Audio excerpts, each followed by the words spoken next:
Hello and welcome to the Catholic Moments Podcast.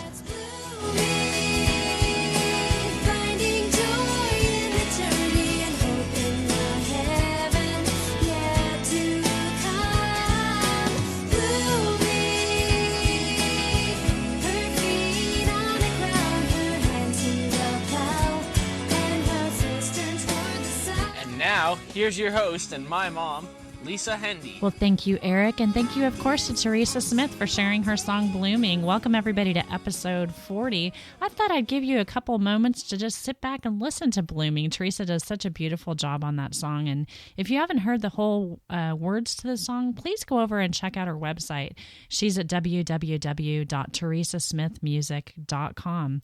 Well, I want to say welcome back. It feels like it's been a while since I've podcasted. It's been a few weeks. Last week was our special podcast from the Religious Education Congress, and this week I've got an interview with a fellow podcaster, Steve Nelson, to share with you. And Steve and I chatted a little bit on the prospect of sending kids away to college, and I also have a treat for you, a great column that was composed by Deacon Tom Fox, and Deacon Tom is a wonderful friend of CatholicMom.com and of the Catholic Moments podcast, so I'm so happy to share a column that he wrote on the concept of resurrecting the joy in our marriages, and to tie that in with a special contest that we're running for a book giveaway, and we'll talk a little bit more about that giveaway later in the podcast. But first, we're going to start off with your feedback.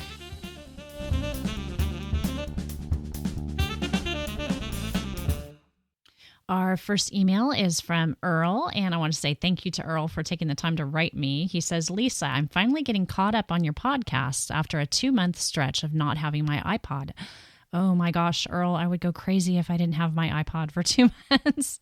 How would I do my laundry? Oh my goodness. Anyway, back to Earl's email. He says, I didn't realize how much I would miss all the SQPN and Catholic podcasts. They help me so much through my workday and bring me great inspiration. Congratulations on joining as an affiliate of SQPN. That's how I originally found your podcast, and then your amazing website. Well, thank you, Earl. He goes on to say, I wanted to tell you that as a Catholic father, I truly enjoy all the resources you provide in the podcast and on the Catholic Mom website.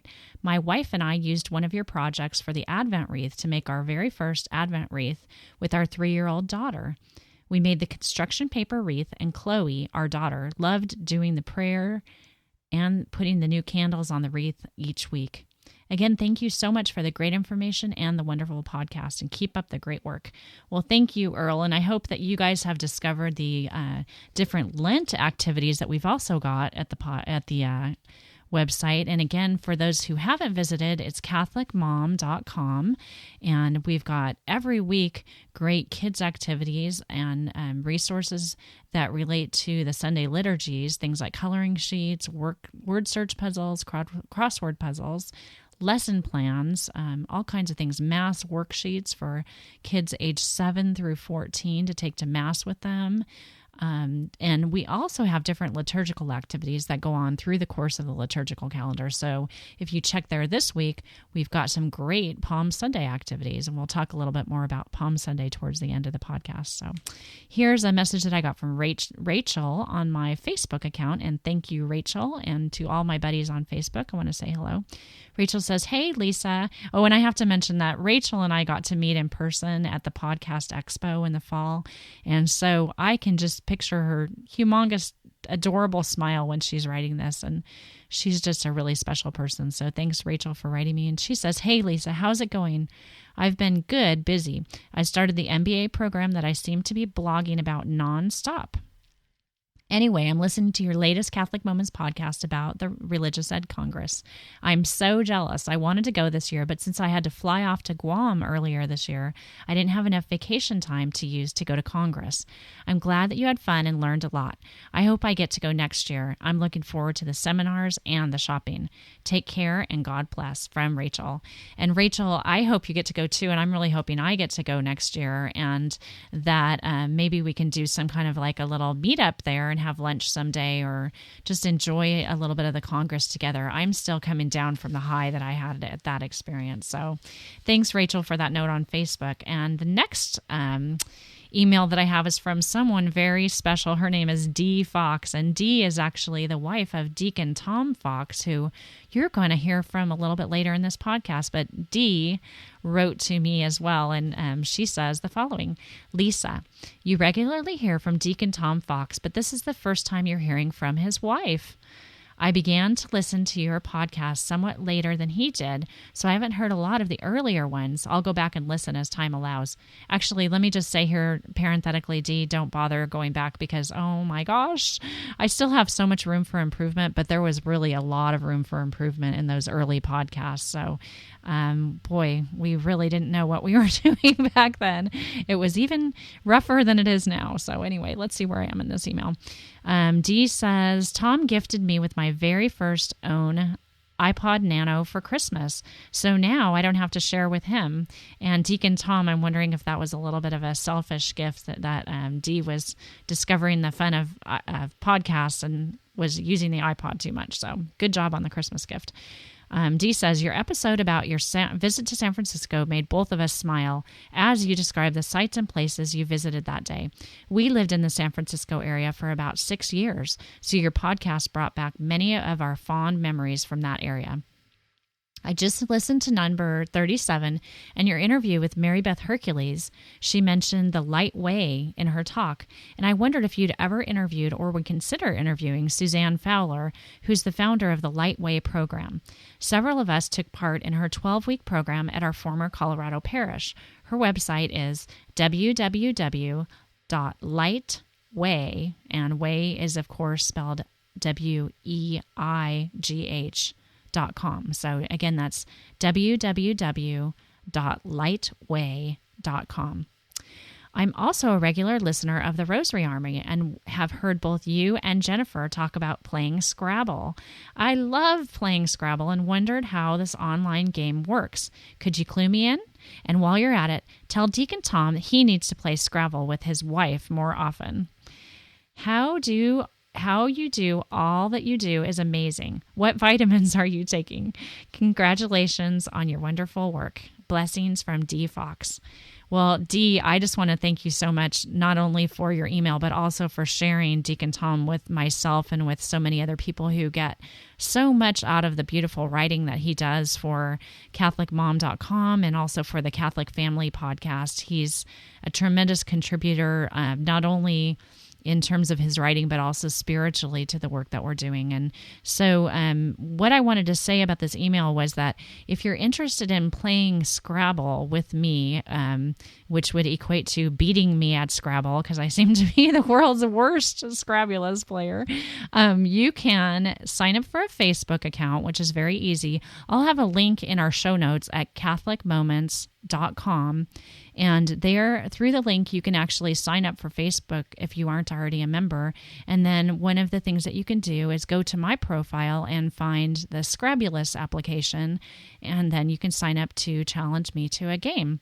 And I'm playing Scrabble right now with 6 or 7 people, and I think universally, maybe all of them except for one are actually beating me. So if you want to get really good at Scrabulous stats, then challenge Lisa Hendy to a Scrabble match. And I love playing because, I actually, despite what Jennifer Willits thinks, I do not cheat at Scrabble. I think she has recently falsely accused me of cheating, but I actually, and that's why my scores are so low, but I really try to find those words myself. So it's really a great mental exercise, and I've learned a lot of new words from looking them up on the Scrabble dictionary, and I'm really enjoying it. So number 1, challenge me to a Scrabble game, and Dee, I expect to be hearing from you soon. And number 2, Deacon Tom, you are hereby sentenced to a game of Scrabble tonight with your wife. So thanks, Dee. And our next email is from, oh my goodness, this is one of my favorite people, Zena. And Zena, if you are an SQPN listener, you'll know Zena because she's very well known on the different SQPN podcasts as a regular feedbacker and person that you'll find in the Ustream chat rooms and things like that. So Zena says, hi, Lisa, do you take voice feedback? And yes, Dina, I do, and I need to be better about giving out that phone number. So grab a pen, everybody. My feedback line phone number is 206-386-8888. 339-9272. And I don't have any really cool jingles to do with the phone number, but again, it's 339-9272. And if you forget that phone number, you can go over to catholicmoments.com, and the phone number is right up at the top of the webpage there. So I would love to hear from anybody who wants to give voice feedback on that telephone number. Anyway, she says, do you take voice feedback? I'm a regular contributor to all the SQPN shows. Just wondering, I think you're doing a great job, and I love my Catholic Mom t-shirt. The logo fits my life so well. I love that little baby in the purple sling. Did you use slings with your children when they were babies? Anyway, I wanted to say how proud I am of you walking/running your marathon in San Diego. You've chosen a very well-organized race for your first marathon, hopefully not your last. Please let us know how your training is going and also what your techniques are for not falling off the wagon. Pax Christi from Zena. And thanks, Zena, so much for writing me. I just actually really have a fondness for Zena for some reason. I think she's just so cute and very nice. But there's a couple questions here. The first thing is the t-shirt. And you guys can get your Catholic Mom shirts as well. And dads out there, I want you to be thinking about the fact that this would be the perfect Mother's Day present for those special people in your life. And we also have really cute coffee mugs, too, that Captain Jeff at Nielsen Design Studio has made available. And anytime you want to get Catholic Mom swag, you can go to either catholicmom.com or the Catholic Moments podcast website. And there's links there for all of our things. Now, slings, Zena, believe it or not, my kids are so old. I actually used like front packs rather than slings because slings weren't really in vogue when my kids were little. So I always had them on a backpack or a front pack, and I wore them a lot, but not in a sling. And as far as the marathon training is going, oh my gosh, it's progressing along. It's getting a little closer now, and I'm still on my program. This last weekend I did 12 miles, which was very long, and especially doing it on the treadmill, which I did at the gym. 2 weeks ago, I did my long run in Monterey when I was there for a couple of days after the Religious Ed Congress in Anaheim. So that was much more pleasant. I did 10 miles of walking and running right along the bay in Monterey Bay. But this week it was on the treadmill, and that took a lot more mental stamina and definitely a lot of listening to podcasts along the way. And so how am I sticking to the program? The first thing is that I've announced to anybody and everybody that I'm doing it, so I have people asking me about it like you, which I personally believe is a good thing when you're trying to make a change in your life, that you not try to sneak it in there, but that you tell the people that you know and love about it so that they can support you in the endeavor that you're trying to do.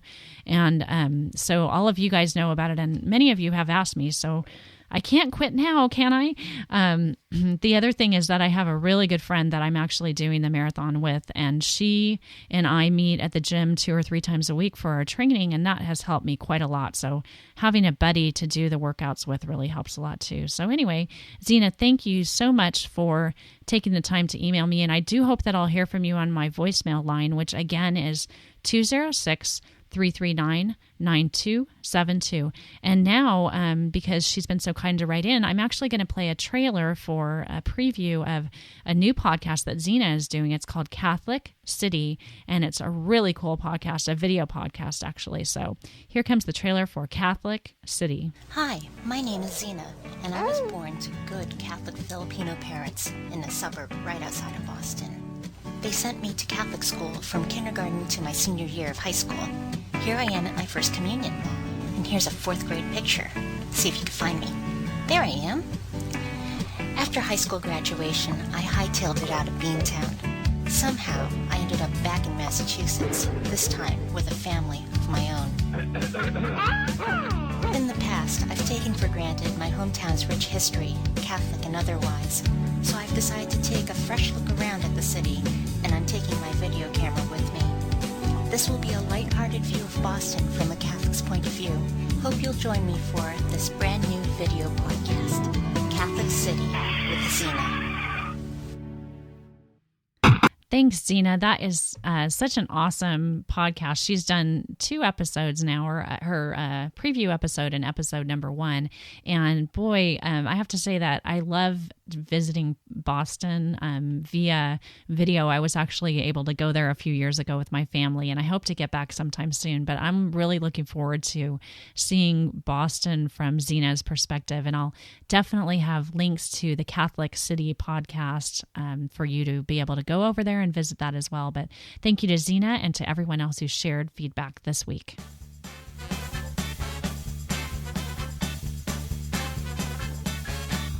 Well, next up, we're going to have a brief telephone interview with Steve Nelson. And Steve, you'll recognize as the host of the great On the U podcast, which is another fellow podcast from the SQPN, the Star Quest Production Network.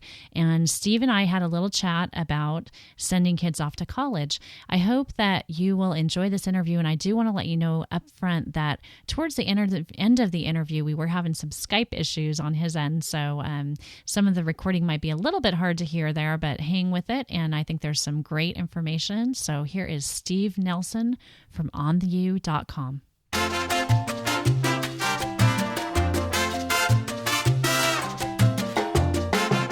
My guest today is Steve Nelson, host of the On the U podcast, and Steve is a fellow SQPN podcaster, and I'm so happy to have you on my show today, Steve. I'm very happy to be here.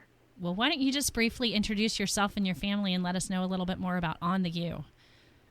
Okay. Well, I live in Tulsa, Oklahoma, and I work for the Diocese of Tulsa as the Catholic campus minister at the University of Tulsa. And we have the St. Philip Neri Newman Center here. And we just got through celebrating our 62nd year on campus. Ooh, amazing.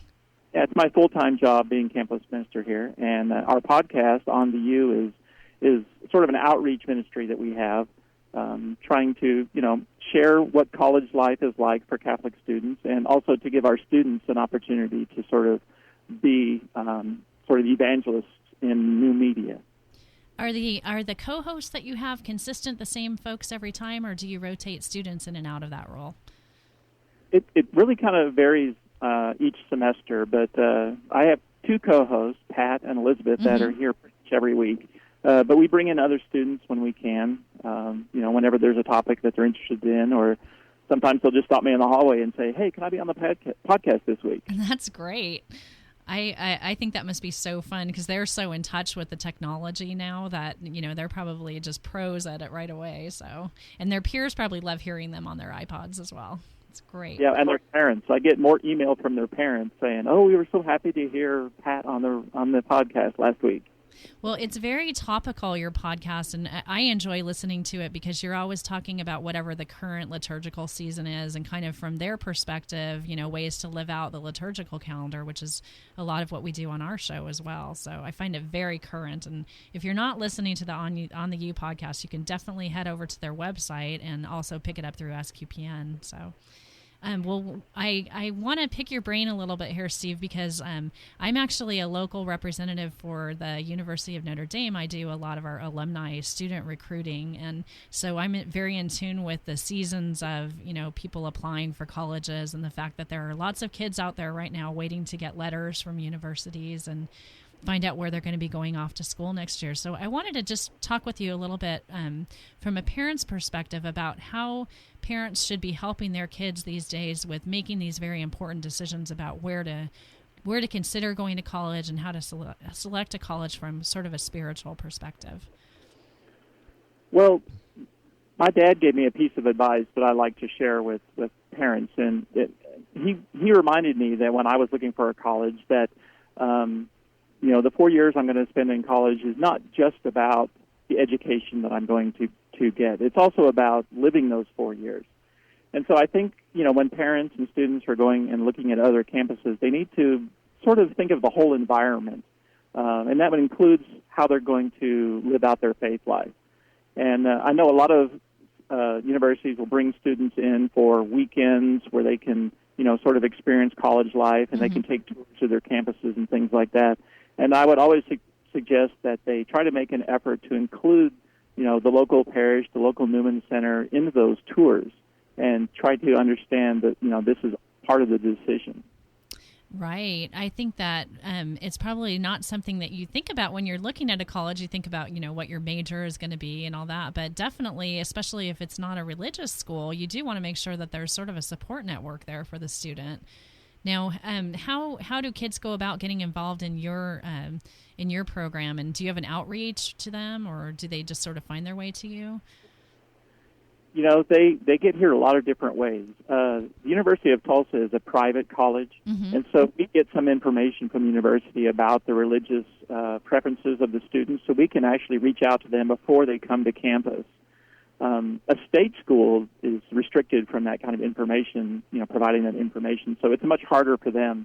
And so they have to be a lot more imaginative in how they, reach out and touch those students. So I know a lot of the schools will send letters to the parishes that their students traditionally come from, and and encourage them to send them the names of students.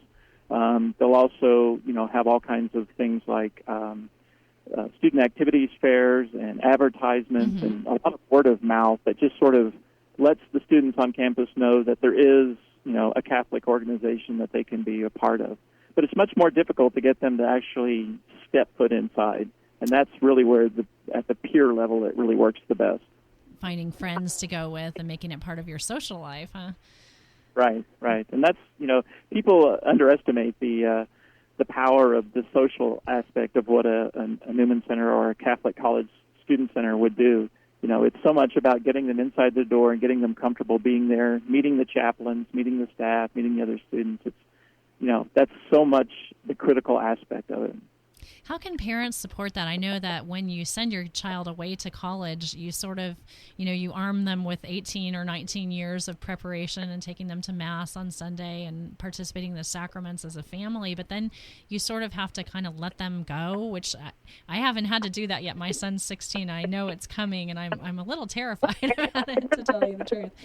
So how can parents support that transition for their kids? Well, I think it's important that the parents kind of think back to what they were like when they went off to school and kind of how they handled that situation. Some students they're going to end up on campus, and they're going to be kind of turned off from the church just because they may not have had a very strong upbringing in it. And there's really not a lot you can do from the parents' point of view to suddenly say, oh, this is important if it wasn't already important. And then there's also the students that kind of, they'll find the ministry and they'll be involved because it's been habit for them. It's something that they've grown up with. But sooner or later, they're going to have to own their faith. And I call that the sophomore effect, because it usually happens sometime in, their second, third, or fourth semester, where they realize that their faith is their own and they have to own it. Right. And it's not, they don't go out of habit anymore. They go out of it because it's important to them, it's relevant to them, and they need to, grow in that faith. So that sophomore time is really a critical time for a lot of campus ministries, because you can see the little light come on in their head and says, oh, I need to figure out where this fits in my life, and you need to be ready for that. And that's where parents can also kind of step in and be compassionate about the way their student goes about making that choice. Guilting somebody into going to church is never going to work very well. Right. But if a parent knows that, that their student is going through this process where they have to transition from, I went to church because we always did, to I'm going to church because it's important to me. And, that transition takes some time, and I think parents need to be compassionate about realizing that it's not an overnight decision.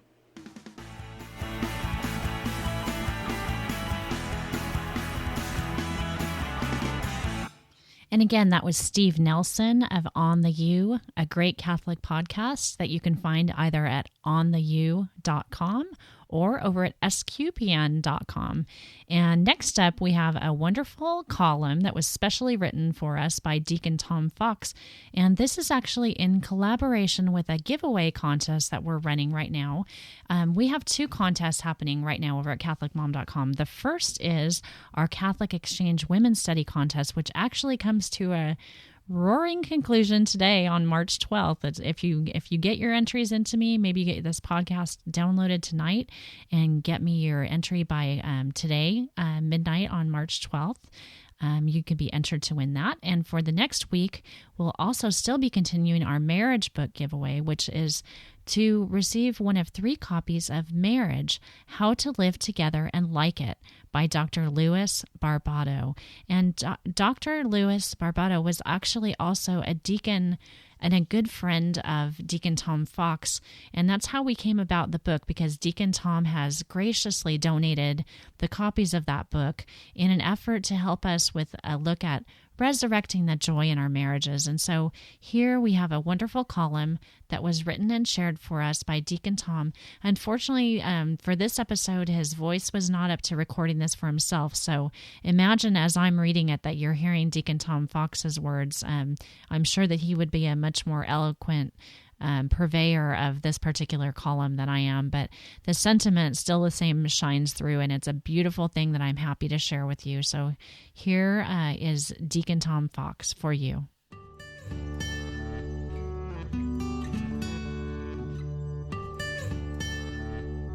The Resurrection and Resurrecting Your Marriage by Deacon Tom Fox. Dear moms, hello and sincere blessings and wishes for you for the remainder of Lent and into the beautiful season of the resurrection of Christ. It is my hope and prayer that you are celebrating a new resurrection of the Lord, a new resurrection of your faith, and a new resurrection of your marital love and family. Speaking of a resurrection, my dear wife Dee and I returned not too long ago from a babysitting visit to Springfield, Missouri. We have 3 grands there: Brody, age 13, and Holden, almost 5, and Carlin, 3. I could write a lengthy column on that time back there, but the short of it is that a horrendous ice storm hit while we were there. We lost power twice, and in one of the outages, I had to start a fire in the fireplace. For supper, we cooked hot dogs over the fire and toasted marshmallows for dessert. The kids thought it was a ball. Here we were with extra layers of clothes on, me running outside to continually get more firewood, ice clinging to every tree and blade of grass. Our miniature schnauzer Holly, who's the second princess that I regularly live with, she, of course, didn't want to go outside at all to do her business. Ask me if we were dog-tired, no pun, when we finally finished and left Missouri. But guess what? It was like a resurrection of the old days in our marriage. We were still on a high, a marriage high, because of it. Not that we have been having any big troubles, but it takes something like shared and important experiences to discover a truth. At times, we have been, and like many of you, living our life, our marriage on autopilot. And what a blessing, what a shot in the arm to come back to the tender love and the feeling of joint mission that we used to have early on in our union. Let me share a different tender story with you that is another form of marriage resurrection. In 2001, when we were deacon candidates back in Colorado, our wives and we, men, were on a couples retreat. A good friend, now known as Deacon Joe G. from Arvada, Colorado, Joe was assigned to do a short homily on the first night of the retreat. This was one of the ways that they gave us practice for eventually preaching during liturgies. I wish you knew Joe. He's a general contractor, a nice, busy, and young husband and father. During his homily, he did something so profound that it remains with me even now. Joe created his sermon on the topic about Christ being a partner in our marriages and Christ being present in our partners. Joe surprised his wife Julie by calling her to come forward and to stand in front of him. You know what Joe did? He said to Julie, "I now understand. I see Christ in you, and I honor you as a tabernacle for him." And Joe genuflected to his wife. Gosh, did he get it? He was so far ahead of most of us when he did that. How about you, men? Would you genuflect to your wife?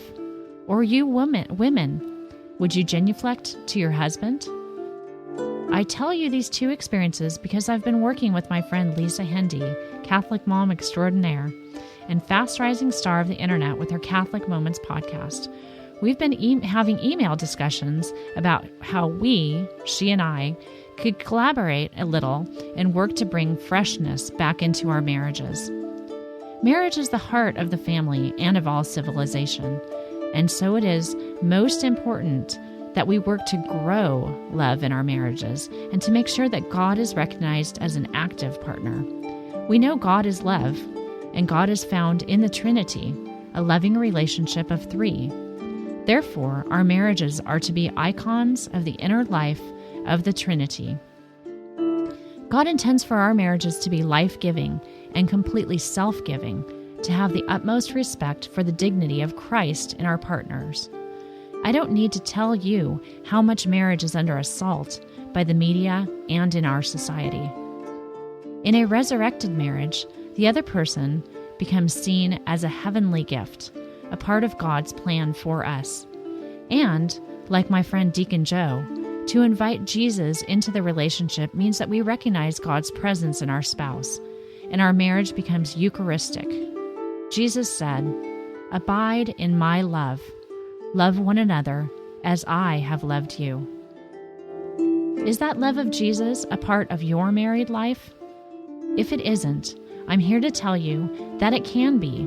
Marriages can be repaired, restored, made more vibrant.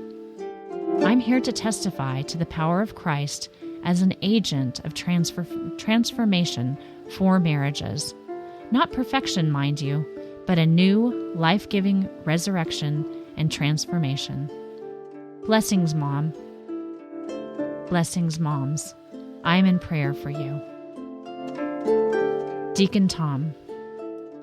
And this article was again written by Deacon Tom Fox, and you can visit Deacon Tom at his website at www.deacontomonline.com.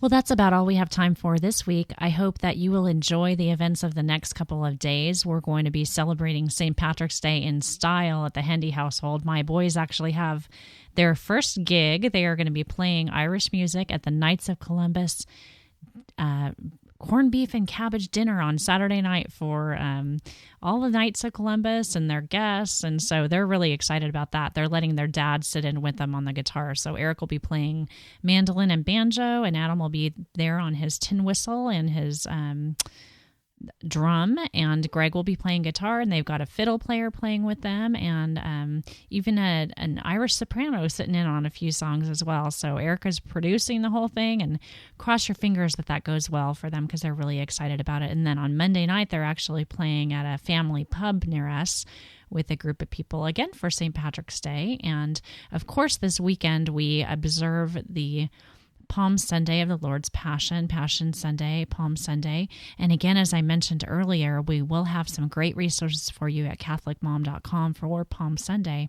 And for our prayer this week, I want to share with you a song that was shared with me. This is by a group called Faith Alive, and I'll have a link in the show notes at CatholicMoments.com for you to be able to go and buy the CD that this is from. And the song is Holy, Holy, Holy Lord by Faith Alive. And in light of the fact that we do observe Palm Sunday this weekend and celebrate it in our churches, I thought this would be the perfect song to close out the podcast. And not only a song, but also a prayer that we offer for the remainder of Lent and for the beginning of Holy Week, and also for peace in our world and for all of our families and all of our Catholic Moments listeners who are out there. And I invite you to sit back and enjoy the song and to pray it with me, and also to share your feedback with me. Again, it's Lisa at CatholicMom.com or at our feedback telephone number at 206-339-9272. I'd also like to invite you to visit either sqpn.com or catholicmoments.com to leave online feedback if you prefer that to email feedback. And the last favor I'll ask you is that if you could head over to iTunes and leave a review for the podcast, that would be a tremendous help. Not only would it give me a little bit of an idea of directions to take the podcast, but it also helps us with rising in the ratings over at iTunes and helping to spread the word to others about this podcast. I can't get my words out here. Anyway, so without any further ado, please enjoy Holy, Holy, Holy Lord by Faith Alive, and I hope everyone has a great week. I will see you next week, and God bless.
Thanks for listening.